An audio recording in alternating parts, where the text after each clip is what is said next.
Okay, I hope that was good for you guys. Yeah, and it might have been a little emotional, and that's okay. Um, it really is okay. But the next part was like, is like a whoa. And I need you to really kind of breathe into this and feel into this. Is now imagine them doing a venting sheet, worksheet on you, and so that you're now going to answer all of the things that hurt, anger, or break your heart that they would say about you. So I really want you to really feel into this. So basically, you're writing this worksheet now from their standpoint of what you think that they think about you. And go deep with this. Think about some of the things that could really hurt you, really, if they really did think these things of you. Like from, I did it with my husband. Even though, I have a great relationship with my husband, but I wanted it to be stronger. So it made me realize a lot of things about what I thought he thought about me and what I thought about him, and where the shadows were controlling and running that relationship. So it diluted it very much. So it doesn't have to be someone that you know, are angry with. It could be someone that you're very much in love with, but there's things about him that that are charging you, and just so you can get to those. So once you finish these worksheets, go ahead and circle the charges that are there for you. Yeah. Sorry, I'm sending this in two parts because I don't know if the video is going to be long enough to send whole. So that's why I paused it too. But circle after you finish the shadow parts of the answer, the judgment parts. So let's say it's just like, I wish you would just, stop laying around on the couch so much. Let's say you finished it like that. So you need to push that a little bit. So you can't really, judging like laying around on the couch so much, you know, is not a full judgment. So you need to push it further. What kind of person lays around on the couch all the time? A lazy, worthless person, or, a lazy person, or a fat, lazy person maybe comes up for you. This is what your judgment is of what kind of person does that. Yeah, I have a lazy, worthless shadow. And it stems from my dad never letting me take a nap. So when my husband takes a nap, I think he's worthless. Like, I don't really think that, but subconsciously I think that comes out. So I kind of bite at him a little bit. Well, I don't anymore, but I did. And then once you embrace that, it doesn't mean that I really do think he's a worthless, piece of shit, is what comes up in my subconsciousness. It doesn't mean that I really, truly think that. It kind of dilutes it and softens it. So I'm like, oh, that's my stuff, from my past. And that was a belief system that my father put into me, that people that nap are worthless piece of shits because they should be working, because he was a workaholic. So if you're doing anything less than that, then you're lazy or you're worthless, So once I got that, I was like, oh, maybe I should learn to nap some more. It's probably really healthy. It's probably why he's in a good mood all the time, because he gives himself and he takes care of himself and lets himself rest. So when I got that, kind of shifted everything. So really push those and, go deeper. So yeah, and then go into what you might think that they think of you. Remember, we don't know. What we think others are judging about ourselves is truly what we're judging about ourselves, or we're fearful of showing up in that light. So go ahead and go through that one and be pretty raw. Push the envelope a little bit. And then I want you to go into a core family relationship. So this means someone that was hugely significant in your upbringing, whether that was a teacher, whether it was a grandparent or an aunt or an uncle. Oh, it's just got to be one that's pretty charged.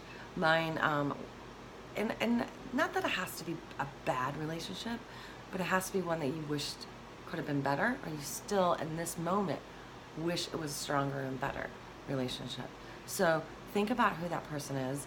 Mine, I chose my mother, and it's not that we have a bad relationship. We're not really that close, but we are close. It's like this I don't know, but there's things about her that drive me friggin' crazy. And once I did the worksheet, my mom has a lot of health issues, and I found that her health issues aggravate me when she complains about them or when she talks about them, because I don't see her doing anything about it. And when I broke it down and I asked the questions, you are such a martyr. I hate it when you start another diet and then never finish it. I hate it when you sneak cigarettes when I know you're smoking and you have COPD and all this other crap. I wish you would just take better care of yourself. So what kind of a person doesn't take better care of themselves? A person that doesn't love themselves. She feels unworthy. Guess whose shadow that is? I have an unworthy shadow, which is where a lot of my judgment onto her is a lot of my own judgment onto myself. Take better care of yourself. Stop smoking. Stop bitching about it and do something about it. Stop being a hypocrite. Like, those all came up for me just when I was doing my mom's stuff. And I love my mother very much, and we have a good relationship. But oh my God. I also did my sister, who's also, like I said, a charge for me. And although I love her, I found out a lot more about me when I did this exercise. So I really invite you to really dive in and really take the time to really get authentically raw and dirty. A lot of times with our parents, it's really hard for us. Children have a hard time really getting down on their parents. It's like this innate protective mechanism to protect them. You've heard me talk about my father, and yeah, I have this huge protection mechanism over him, and I hate sharing the stories, but I know that it's helping people grow. But I would never want anybody to see anything wrong in him. So it's really hard for us to really be honest about who our parents are, because, they gave us life. So this isn't about testing your spirituality. It's just about getting to the real part of you. It's not about bashing them. It's not about giving blame. It's not about, well, I knew it was my mom's fault. It's not about any of that, It's about really taking ownership for your own stuff so that you can gain and be stronger in these relationships, and you can start to see where your stuff lies, and then you can go in and start to do the work and do the shadow core meditations and writings and all that kind of stuff with those shadows. So you'll be amazed at what the transformation will be. Okay, so once you've done that, the next section, and then you're going to flip it around to where you're doing it from their standpoint to you. You can do this for everybody in your life, which is a lot, but you can if you want to. If you have a few charged relationships that really ignite you, I invite you to take your time. I mean, take the whole entire week. Do one a day if you have to, but do it, because you'll find your own inner strength and your own compassion for them and for yourself, But then once you do, make sure you circle these, and at the top of the page, I want you to write down the strong shadows that really ignite you. They don't have to be all of them, but the ones that really, get to you. And then the other one, the very end one, is one of my favorites. It's our cultural beliefs, feelings, and expectations about the roles of men and women in relationships are often inaccurate. Write them out. Fill into those emotional charges, beliefs, feelings, expectations around relationships, boys, girls, men, and women. So I feel like we have all this underlining belief systems that don't even belong to us. And although we say, oh, I don't believe that, my mom believed that, that's how my parents were raised, I get that that's a different generation. There's something, it shows up once in a while. I have My dog is staring at me. I have, yeah, I've had that happen to me a few times, and as much as I have said in the past that I'm completely equality, and I don't see race, I think I could look back on my life, and unfortunately, I think it's come up, and shame on me, yeah. But I now realize that it's a belief system that didn't belong to me, and you know, I have always prided myself on not being racist ever, and I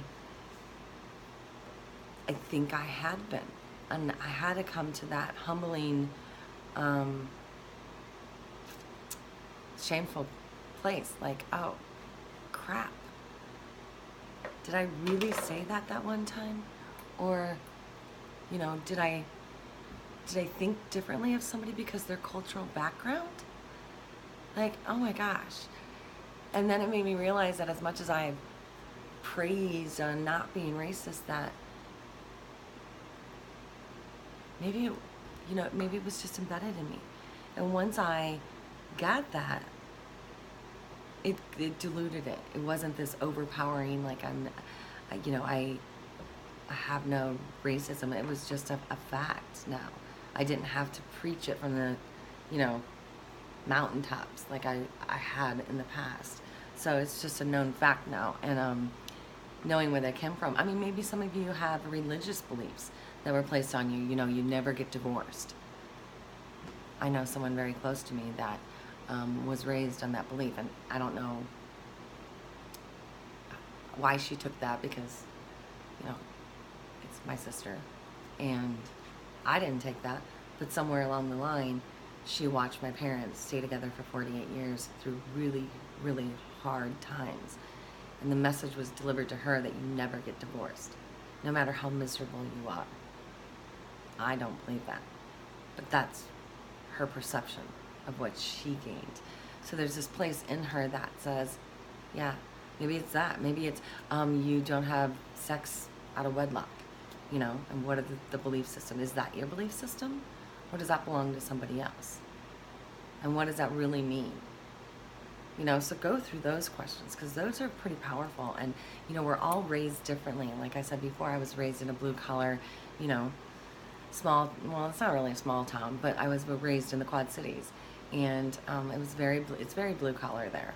But, so I was taught about rich people. And I don't think rich people are snobs. I don't think they're assholes. That's what I was told. So whenever I'm around a wealthy person, I have this nervousness about them. Like I get uncomfortable. And I never knew why. Like I didn't get it until I did this worksheet, and I was like, oh, well, because my dad always said that they were snobs. So it made me uncomfortable, because I was like, oh my God, I'm hanging out with a snob. You know, subconsciously, that's what I'm thinking. I'm not thinking that consciously, God forbid. Like, I have a lot of friends that are wealthy, and God bless them. You know, I'm glad they're my friends. But there are times where I find myself super nervous, or really smart people. Is there something being said about people that are smart, or artists? Maybe you look down upon artists or musicians or rock band people, or I mean, whatever it is.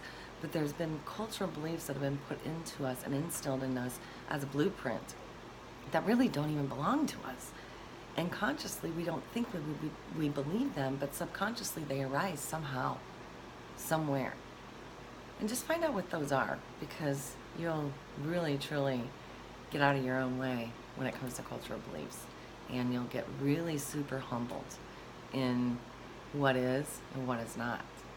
So, all right, well, that is it for the class. It's all just you guys doing the work, you know? So, I appreciate you all. And for those of you that, we're going to recap this on Sunday, but we're still going to meet Sunday at 3 o'clock. And yeah, let's just kind of recap through this stuff and answer any questions. And you guys can call me. I mean, you know, I feel bad that we didn't get a chance to meet together. And then when you get a chance, if you don't have the core shadow works, after you do this, go through the meditation again. Go through the one-on-one. I did a one-on-one.